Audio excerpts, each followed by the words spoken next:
already know what it is. It's Barbershop Conversations. Hit the subscribe and the like button today.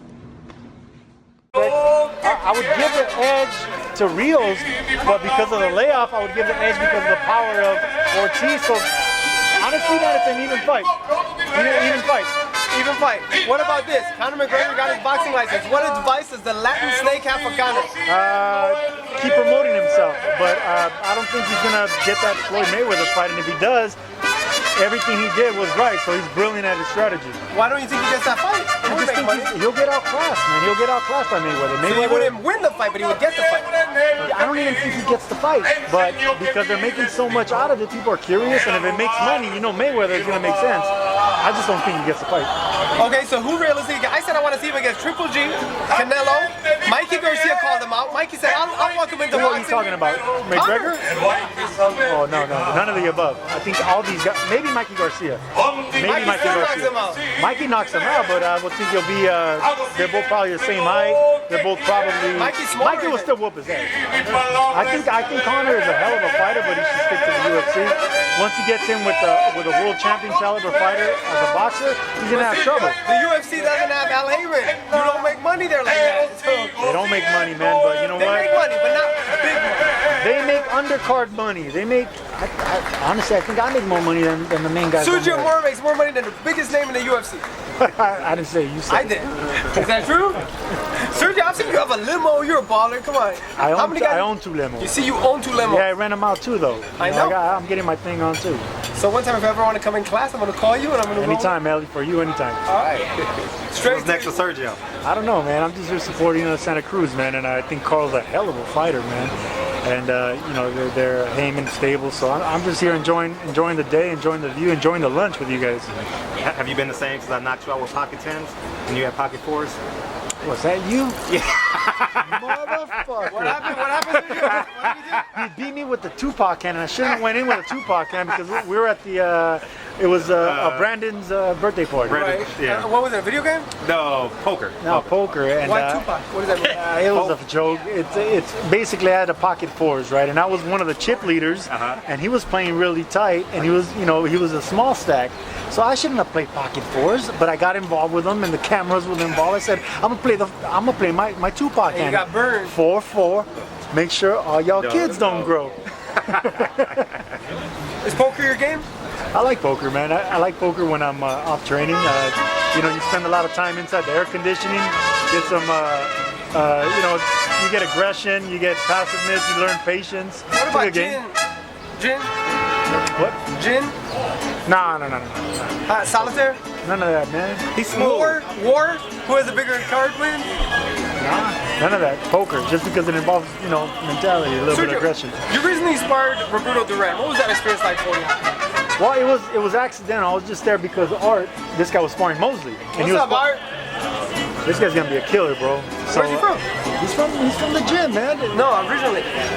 Montebello, born and raised, man. Oh, I thought he was like Armenian. Oh, he's Armenian. Oh, okay, so I was wrong. Okay. Yeah, but actually Roberto Duran nicknamed him El Armenio. But, El Armenio? Yeah. So we're out there sparring, and then he sparred with him, and then he sparred with me, and then we're like, what the hell's going on? Then Duran was just like, I want to get in there, and he puts on the headgear, he puts on everything. I'm like, is he serious? And he just came in and he thought he was going to be the Duran of the 70s, but then that thin air hit us. It was different. You gassed out a little. Nah, but Duran is the man, bro. I mean, at 62 years old, I can see what he was doing in there, and it was still tough, man. I gotta ask you this though. You've been calling out Triple G before it was popular, before anybody even knew Triple G was a big star. And before he was the killer who he is now, yeah. You're still calling him out. No. Take that back. Okay. Look, no, I just think he's become the headliner now. I think he demands attention now. Back when I would say I would fight him, we're on the same page. Both of us were actually, I was a former champion, and I think he wasn't even a champion yet, or maybe just barely became champion. And I said, I like to, try my hands on him, but no, he's a real deal now. We know he's a real deal now. I'm not calling him out anymore. There's talk of Danny Jacobs, who you fought twice, against Triple G. Sergio Mora, break it down. Look, man, Daniel Jacobs is the hardest puncher I've been in the ring with. And I could tell you that when I was in damn great shape the first time, and the second time I was in great shape, but I was, a little idle and my leg wasn't the same, and blah, blah, blah. The dude has the power. If he cracks Golovkin, if he grabs Golovkin, then we're gonna see how Golovkin acts when he has a little shakiness to him. We've seen him get hit, we haven't seen him get hurt. Jacobs will hurt him, so it's gonna be something where whoever takes each other's punch better, and I think Jacobs probably punches a little harder than Golovkin. Wow, why do you say that? That's But here's the thing. I think Golovkin has better technique. So with technique, as the rounds pass, the real power is going to show up. So Golovkin ultimately, past the 4 rounds, is going to be the harder puncher and the better fighter. Jacobs is going to be dangerous for 3 rounds. After that, I think his technique falls apart and his chin's still suspect. But he's the hardest puncher I've been in the ring with. That's crazy. Have you sparred Triple G at all? No, actually, when he was going to fight Ishida, I was getting trained. I was getting ready to fight as well, and Lampley called me, and they offered me big money to go out there, Big Bird, and spar for the week. And I'm like, well, it's good money, but I don't need the money, and especially if this dude hurts me during sparring, I'm not going to be able to fight. So I just thought it was better business sense not to go up there and risk getting hurt and risk my fight. A lot of people, you said he's a real deal. Why do you say he's a real deal, Sergio? A lot of people still think that the jury's out on him. Why do you think he's a real deal? No. The jury is still out just because of his. He's still not fighting the superstars. He should be fighting the superstars. I just think he got put into a HBO pedestal where everyone expects him to be a Canelo, but he's not a Canelo yet. He's never going to be a Canelo. This guy can barely speak English. So, Canelo can barely speak English, but he has that smile. Well, so does Golovkin. I don't know what to tell you. I don't know what to tell you. You know what I'm trying to say, right? Canelo could sell out 60,000. There you go. He has a nation behind him. He has a nation behind him, and he can sell out the tickets, the seats. Golovkin, he's popular, especially for a guy that can't speak English and from Kazakhstan. But he's not a Canelo, so it's just too much risk, no reward. And I know people hate hearing that, especially fans, but it's the truth. It's not making business sense, and it's not going to make sense for any of these fighters to take that risk. Ward, Triple G. Ward, obviously, what did you think of his fight with Kovalev and then I was one of the few that said it live when I was watching it. I was live tweeting. Ward won this fight, I think, by 1 round. I think maybe it could have been a draw. Watching it live, maybe Kovalev by 1 round, but I don't think Kovalev won unanimously like everyone thought. And then when I rewatched, I'm like, okay, my Ward decision was correct, but I think he won by 1 round convincingly, guaranteed, maybe even 2. I think Ward is pound for pound the best fighter right now. Maybe Chocolatito and Ward's number 2. It goes back and forth. I think Ward beats Golovkin. I mean, if he beat Kovalev convincingly after getting hurt, I don't see Golovkin doing anything else. So I think Ward has the upper hand, and that's the reason Golovkin won't want to get in the ring with Ward right now. So do you think that Triple G kind of avoided that fight at some point when they were trying to make it? His management, I don't think Triple G avoids anybody. I think Triple G will fight anybody. He'll fight King Kong in Skull Island. I've tweeted that before. This guy's a killer, but I think his management, and he has a marketing team behind him. Now he has Jordan behind him. All these people are taking care of him. So Golovkin, it's smart for him not to go after Ward right now. What do you tell Andre Ward getting all this criticism since the fight? A lot of people are saying that he didn't win the fight. I know you think he won. A lot of other people do. But what do you tell Andre Ward, and why do you think so many people are thinking differently? You don't tell Andre Ward anything. This guy hasn't been beaten since he was 12 years old. He's making all the right decisions. This guy, he calls himself the son of God, and I'm starting to believe it because this guy is infallible. He's unbeatable. I mean, he does everything right, and he's everything you should want in a professional athlete and a superstar. Yet you guys, not you 3 in particular, but you guys, the media, you guys keep shitting on him. It shouldn't be that way. This guy should be a superstar, and he is to us, to me, to boxing, to Jordan brand. Can you speak to? You got off the canvas with a hurt leg and kept on fighting. Can you speak to Nicholas Walters not coming out for the Hell no, and I tweeted live about this too. I said Walters is getting embarrassed, and then all of a sudden I was getting harassed on Twitter. Embarrassed, it's already the 3rd round, the 4th round. The next thing you know, Max Kellerman says it. No guys, he's getting embarrassed, and this, I'm like, thank you, Max. Stop jockeying Sergio Mora's line. No, Max is a man. I think he should take Jim's job because Jim's getting a little bit too biased. Max Kellerman's awesome at what he does, but he has too many jobs. So, Nicholas Walters quit, blatantly quit. Okay. And that's taboo in boxing, man. Fans don't forgive that. Lomachenko, Rigondeaux. Everybody wants to see it. Who do you like on that one? I think Rigondeaux's what? 1 weight size smaller or 2? 122. I don't think it'll be fair if he's coming up in weight like that. Maybe give it a little bit more time, but stylistically, that's the best fight you can make as a boxing fan, as a matchmaker. But Rigondeaux, not yet. I think it's too small. You just mentioned Jim Lampley is getting kind of long in the tooth and kind of biased. Can you elaborate on that? Long in the ego too.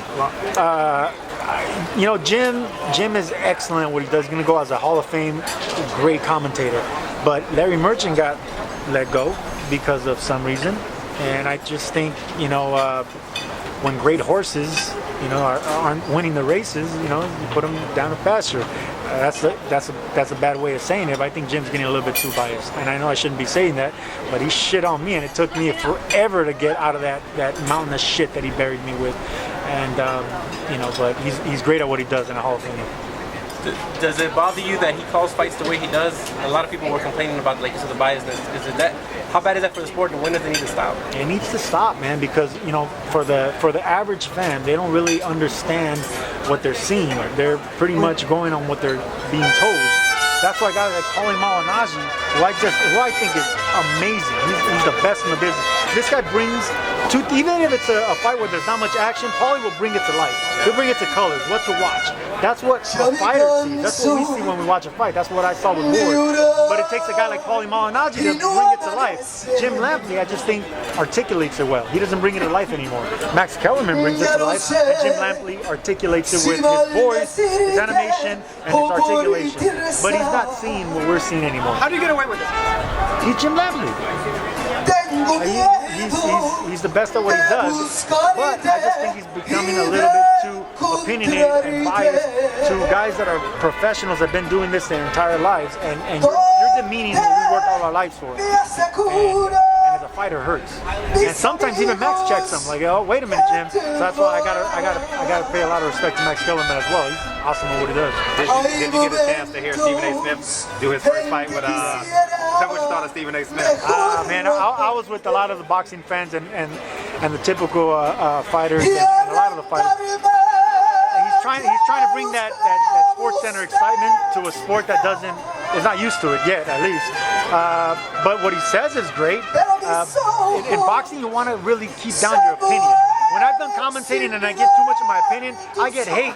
So I realize there has to be an even thing. Credit, no credit. Credit, no credit. You can't really take sides, and you can't really give your own opinion. So you got to keep it neutral. And I think that's what Stephen A. Smith needs to realize. Keep it neutral, not too much of the sports center thing, like what he does on ESPN. So obviously, when you put down the glove, this obviously going to be one of your full-time jobs, commentating fights. Hey, listen, man, I don't know what I'm going to be. Al Heyman employs his own. Hey, Al Heyman's a man, I'll tell you that. So if he calls, I'll answer. But I would love to do anything involving with boxing. This is what I spent 20 years of my life with. Anything I can do in boxing, that's what I'm going to do. What about the merger between you and Sergio, what do you think about Conor getting his license for California? I just think he's doing exactly what Mayweather does. He's bringing himself the right attention or the wrong attention, but you guys are paying attention. And that's what's paying the bills. So Conor McGregor's a genius is what he's doing, or whoever's in charge of him is a genius of what he's doing. Keep doing it. That's awesome. Even if he's never going to fight, he's getting our attention, and we're talking about him. Do you want to see him in a ring, in a boxing ring? He can box. Yeah, absolutely. Not against Mayweather, but he can box. Mikey Garcia called him out. I think Mikey Garcia will be a really good fight for boxing, for Mikey Garcia, and for Conor. I think a fight like that, absolutely, because Conor can box. Where does he start at? Does he start at like... Not with Mikey Garcia. No disrespect. Does he start at like a Big Dart Cheney in a level? There you go. Talk to me. And that's not a disrespect. No, okay. That's not a disrespect. That's a former champion that could punch, who has kind of a hands-down southpaw style to him. Man, that's a hell of a fight right there. Maybe Darchinyan's a little bit too old and doesn't bring the publicity that another fighter would do it. So maybe someone else. Maybe a Latino fighter. With some swag at that weight, with maybe a former champion or a high contender. So you and your former life. Someone like you and your former life. I'm too big for him. And I don't talk that much shit. I say that, you know, I may do that bravado stuff, but nah. You're pretty exact with your words, though. Yeah, I hung out with you 4 hours, and we spoke 4 hours. You're pretty exact with your words. I try to keep my words on point, and sometimes by me being too on point, I get criticized for it. But that's me. That's it. Conor McGregor, you know, he comes to boxing, I'll watch. Do we need people like him in boxing to get all the attention he gets for UFC? Do we need somebody that can do that? Floyd used to do it before. Do we need somebody else that needs to take that kind of approach? No, I just think we need more Latinos and African Americans and the old Jewish people that watch boxing to get to watching boxing again. Just there's so many channels on TV now, so many good stuff to watch. It's like when you see boxing, it's like, oh, it's going to be on next week. It's gonna be on next week. It's gonna be on Tuesday. It's gonna be on Thursday. I'll skip this fight. So it's a little bit of everything, man. Just if the fans aren't necessarily going to UFC, and what I meant by ethnicities and nationalities is that UFC, you know, their main demographic is white. There's more white people in the world, and then you can go to Europe and you can go to other places. So I just think they're hitting a young, cool demographic. Now they're getting involved with female fighting, make a sell out, stuff like that. So UFC's doing it right. They're doing it right. It has nothing to do with boxing's dying. Boxing's never gonna die. Because UFC's doing it right. They're hitting a certain demographic. We need to reach out to their demographic. How? I don't know.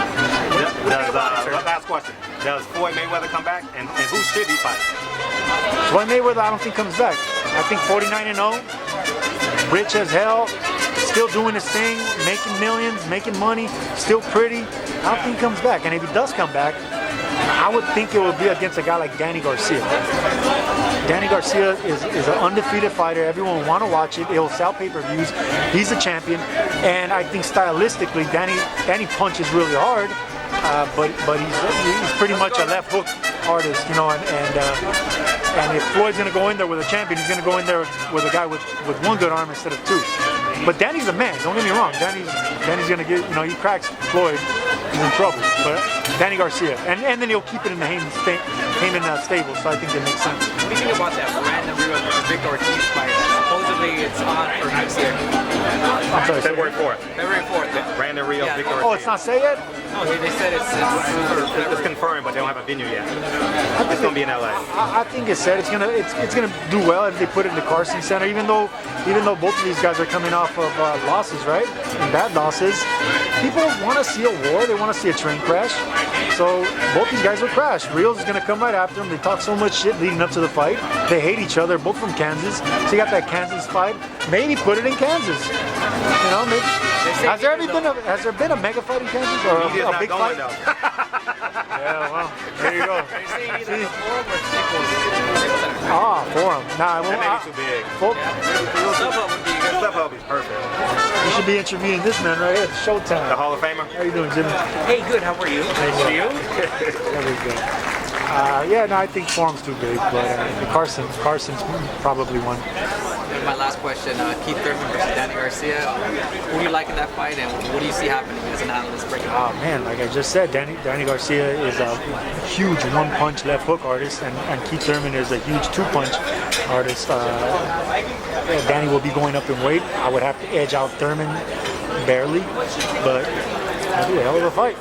I'm curious. I would edge it to Thurman, and Thurman could box too. He's used his legs a little bit, and yeah, I would edge it to Thurman, but I'm a Garcia fan. Appreciate it. Hey guys, it's your girl Angie. You're watching Barbershop Conversations. Make sure to click the button below to subscribe, like the video. Don't like it, leave a comment. You can also follow me at Angelica Curtis on Instagram. See you soon.